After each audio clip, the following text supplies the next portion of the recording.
जैसे हमने पहले भाग में बालकांड का 7वां भाग विश्वामित्र का आश्रम देखा, आज हम 8वां भाग देखेंगे जिसका शीर्षक है मारीच और सुबाहु का वध। राम कथा भाग 1 एपिसोड 8।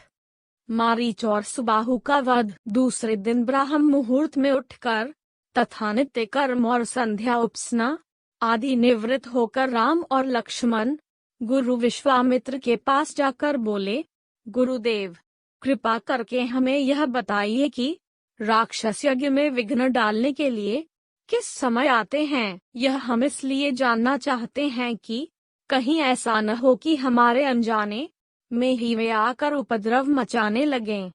दशरथ के वीर पुत्रों के इन उत्साहभरे इन वचनों को सुनकर वहां पर उपस्थित समस्त ऋषि मुनि अत्यंत प्रसन्न हुए। समस्त ऋषि मुनि बोले, हे रघुकुल भूषण राजकुमारों, यज्ञ की रक्षा करने के लिए तुमको आज से 6 दिनों तथा रात्रियों तक पूर्ण रूप से सावधान मुद्रा में और सजग रहना होगा। इन 6 दिनों में विश्वामित्र जी मौन होकर यज्ञ करेंगे। इस समय भी वे तुम्हारे किसी भी प्रश्न का उत्तर नहीं देंगे क्योंकि वे यज्ञ की दीक्षा ले चुके हैं।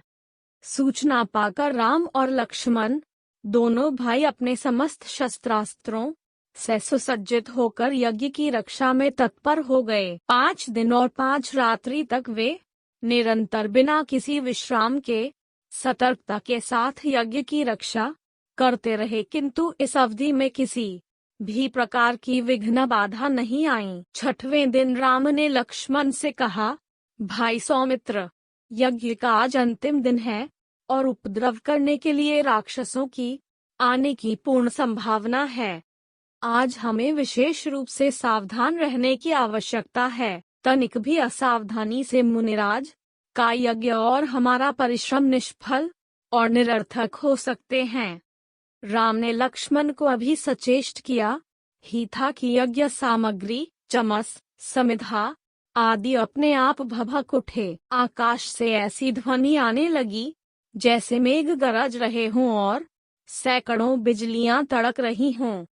इसके पश्चात मारीच और सुबाहु की राक्षसी सेना रक्त, मांस, मज्जा, अस्थियों आदि की वर्षा करने लगी। रक्त गिरते देखकर राम ने उपद्रवकारियों पर एक खोजपूर्ण दृष्टि डाली। आकाश में मायावी राक्षसों की सेना को देखकर राम ने लक्ष्मण से कहा, लक्ष्मण, तुम धनुष पर शरसंधान करके सावधान हो जाओ।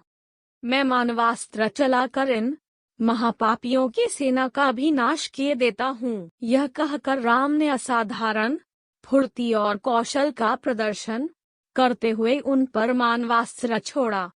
मानवास्त्र आंधी के वेग से जाकर मारीच की छाती में लगा और वह उसके वेग के कारण उड़कर 100 योजन अर्थात 400 कोस दूर समुद्र में जा गिरा। इसके पश्चात राम ने आकाश में आग्नेयास्त्र फेंका जिससे अग्नि की एक भयंकर ज्वाला प्रस्फुटित हुई और उसने सुबाहु को चारों ओर से आवृत कर लिया।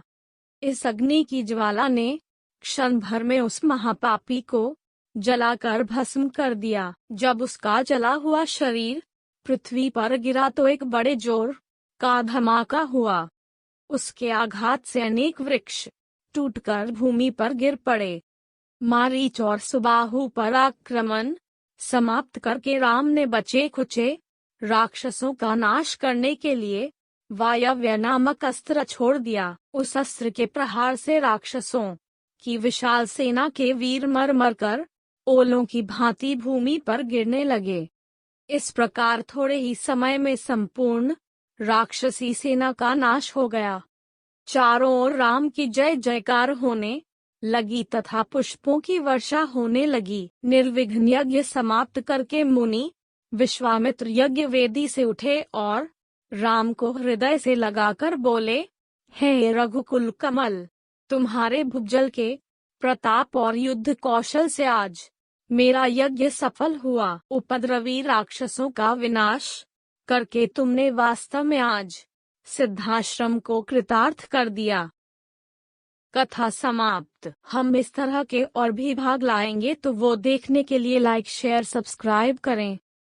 कमेंट बॉक्स में जय श्री राम लिखना न भूलें। तो बोलो जय श्री राम।